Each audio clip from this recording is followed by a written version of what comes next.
Hi, everybody. I am Laura Nelkin, and I am unbelievably excited to work on phase 2 of the Pacificus DK knit along with you. So, phase 1 of our knit along was just getting ready for phase 2, basically working a swatch, getting gauge, and being ready to cast on for your sweater.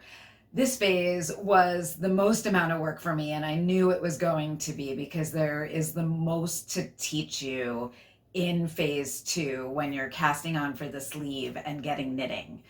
The first thing I did for you is create, write, build a blog post for you about the construction of Pacificus DK. So if you're not familiar with my side-to-side novice construction, I suggest going and checking out that blog post.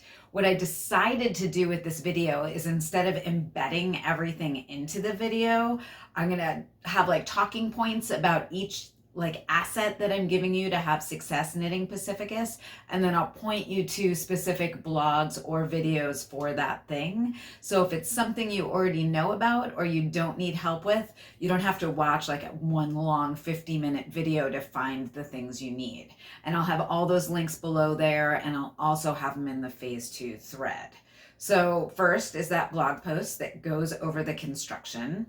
The thing to remember with Pacificus is that it is a side-to-side sweater, just like the one I'm wearing. I'm wearing a version of Novelty that is cropped. I'm going to kind of stand up so you can see it. It is knit in Hedgehog Fibers DK, and it's a cropped version of Novelty. I'm wearing it like with a little tunic. It's not, I can stand up on my stool and then maybe you can see. It's one of my new favorite outfits when it's warm enough to have not have sleeves in the house, and we're hitting those transitional times, although it was snowing this morning and we had 4 inches of snow, so that's unacceptable. Side to side construction. First up, you're casting on for the right sleeve over here and you're working across your sweater. I go over in detail what to do once you've worked your sleeve of Pacificus and you're casting on provisionally for the front and the back right here before you work over the shoulder. But basically your shoulder rows are working the front, working up over the shoulder, and then working down the back. I have a separate video for that explains that a little more. If you remember from phase 1, I told you because this is a side-to-side construction, row gauge matters more than stitch gauge. Stitch gauge dictates the length of your sweater, and row gauge dictates the width. So if you don't get row gauge, you need to think about how long your sleeve is, how wide your shoulder is, how wide your neckline is, how wide your other shoulder is, and again, your sleeve. Versus stitch gauge, you can just cast on extra stitches for the length if you're worried that it's not going to be long enough or you want to take some off if your stitch gauge is off. So it's much easier to change for stitch gauge than row gauge. Just trust me on that one. So that's a little bit about the construction of Pacificus. Again, go read that blog post if you haven't worked one of my side-to-side sweaters before. I think it'll explain it in depth. Next, I made you a video for working the Pacificus stitch, which is this traditional, I have a little swatch here, traditional Shetland bead stitch. This is one of my favorite stitches. I've used it in a fair number of patterns over the years. I've heard people from Shetland describe this like as their garter stitch.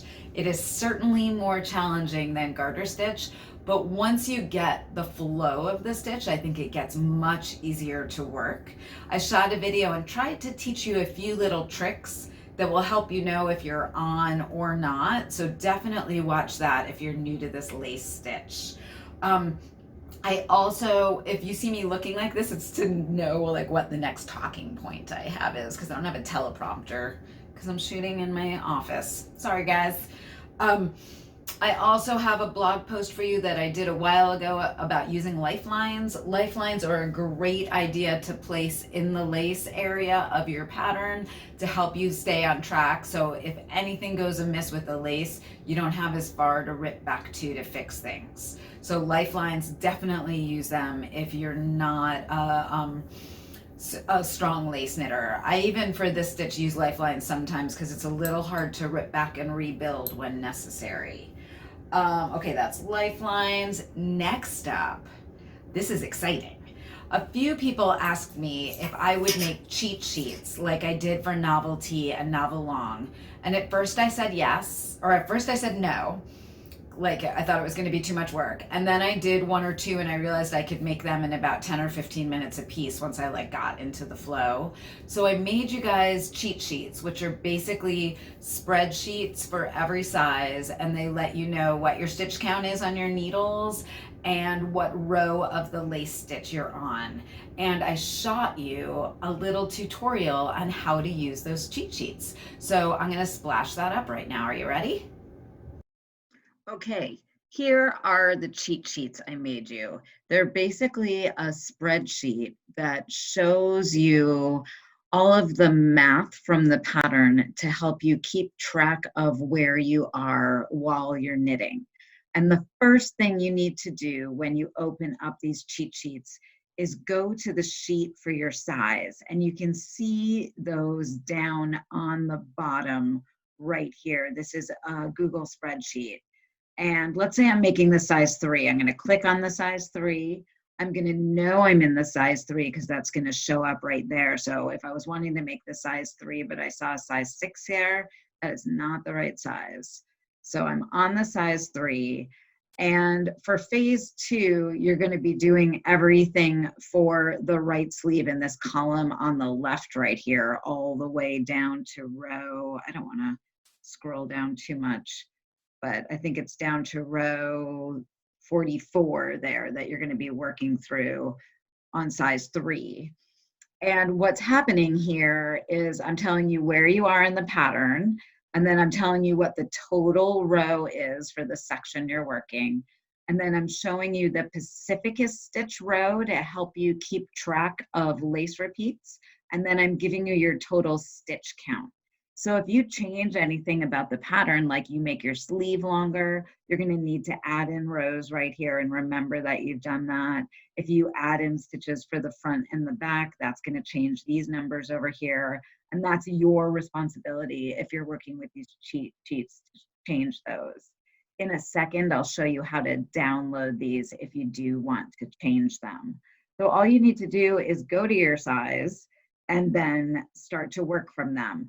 If you want to download it because you want to print it so you can like check off as you go, or you want to change the spreadsheet in any way, then all you do is come up to File, click on File, and then go to Download, and you'll choose the format that you want to download in. If you're wanting to change anything, you probably want to download as an Excel spreadsheet and save it. So go to Save and then save it. And then you'll be able to open that up on your computer and change it as needed. If you just want to be able to print it out or save it to your computer to use in another format, I would go to a PDF. And if you're on size 3 and you only need size 3, you can just export the current sheet, or you can go to the workbook and that will let you download the whole thing as a PDF. So that is up to you how you want to use these. You certainly don't need to use them. I made them for Novelty and I know people found them very helpful.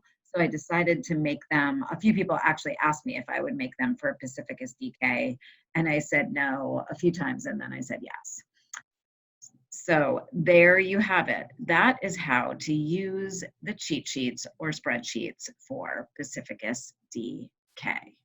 Okay, what did you think of that? That was actually my first time recording something like that on Zoom, where I shared my screen with myself and captured the spreadsheets or the cheat sheets so I could share them with you. I hope you like that. It's fun to do new things. I gotta say, I'm embracing the new pretty hard lately, like leaning all the way into it. Not a lot of fear, because there's plenty of time if something doesn't work and I need to do it a different way. So it's a good time to be learning, is my take right now. So that's the cheat sheets. Feel free to use them. Definitely download them if you need to change them. I explained in all of that. Okay, So another thing you can do is make your sleeve longer. So Pacificus, this is the fingering weight version, but Pacificus is designed with a tiny little cap sleeve, like you're just working a few repeats of the Pacificus stitch before you go into the shoulder. If you want to make it longer, you'll just work more repeats of the Pacificus stitch, and then when you go to do the side panel, you'll pick up extra stitches along that sleeve and work the side panel and decrease it down to the end of the sleeve. Totally easy. Just make sure if you do it on one side that you do it on the other side as well. Otherwise, you're going to be like super imbalanced when you go to wear your sweater and maybe a tiny bit disappointed with yourself. I gave you guys information for how to do that in the tips and tricks thread. So I gave you guys all the math for how to figure out keeping track of that and where to write it in your pattern. Next up, when you are done working the sleeve, it is time to provisionally cast on stitches for the front and back of your Pacificus. When you do a provisional cast on, what you're doing is making it so that you have live stitches to pick up later. And you need those live stitches for working the side seams. So you're going to provisionally cast on stitches onto a spare needle for the front and onto a spare needle for the back. I have a video for provisionally casting on stitches if you've never done that.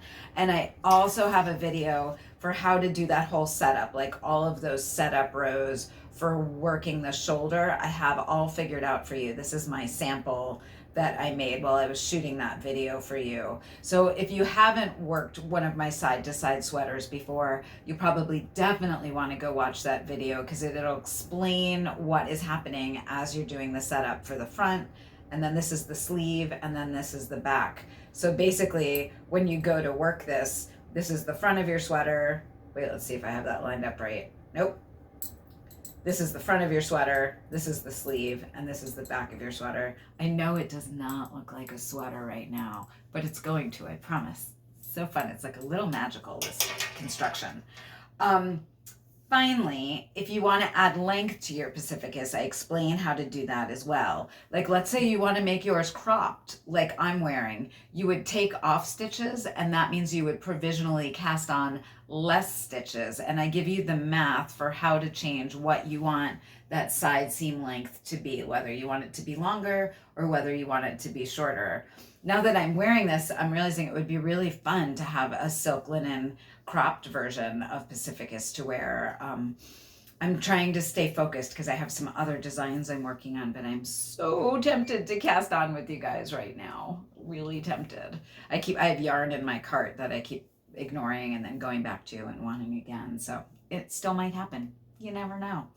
I'm going back to my sheet.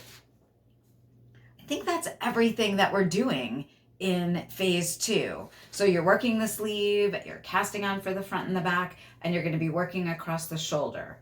The goal for phase 2 is to finish through page 4 of the pattern. So it's your sleeve, and then casting on for the front and the back and working across the shoulder. There's going to be a fair number of long rows, but that shoulder isn't a super wide piece, so it won't take too long to do. This is going to be great knitting for watching or listening to an audiobook, or don't listen to the news too much. There's not much we can do about things right now. So a modicum of news, just find something lovely to enjoy and knit and get a break and a little bit of peace, okay? When you're done with phase 2, post a picture of it in the Ravelry group in the phase 2 thread. Everyone who has phase 2 finished before phase 3 comes out next Friday, and that is, I'm looking for the date right here. If it's the 17th, it's the 24th. So next Friday, the 24th, will be entered to win a $50 gift certificate to my friend Renata Wadsworth pottery shop. She just got all of her pottery listed online. I gave you guys a few pieces of hers that I love, photos of them in the phase so you can see her work, and I link to her shop as well. So that's your prize for phase 2. I think I just figured out the grand prize from an artist friend of mine locally for this whole knit along, but I'm not going to show it to you yet. So you have a little time. One thing I want to say about phases I think the finish date is towards the end of May. I don't have it written down right here, the finish date for the KAL. You can still finish and be eligible for the grand prize and not necessarily meet all the phase prize deadlines. Like you might not finish each phase in time to be able to enter for that giveaway, but as long as you finish by the end, you still can get entered for that last prize. So don't let these phases be too much of a don't let them be a roadblock for you. Like, don't feel like I didn't finish phase 2 on time, and so I messed up the whole knit along and I can't do it anymore. That is not the case. Go at your own pace, and I give you plenty of time towards the end to catch up and finish your sweater. But if you follow along kind of loosely with the steps that I've set up, you're going to have a sweater finished in 4 weeks, like in a month, which is awesome, and just in time for spring and being able to go outside and socially distance and show people your new sweater.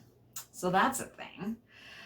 Thank you guys so much for playing along with me. I hope this all makes sense. Please feel free to ask questions in the forums. I am happy to help you. You can ask below in YouTube. I am available. I am not going anywhere right now, and it's a great time to have a knit along together.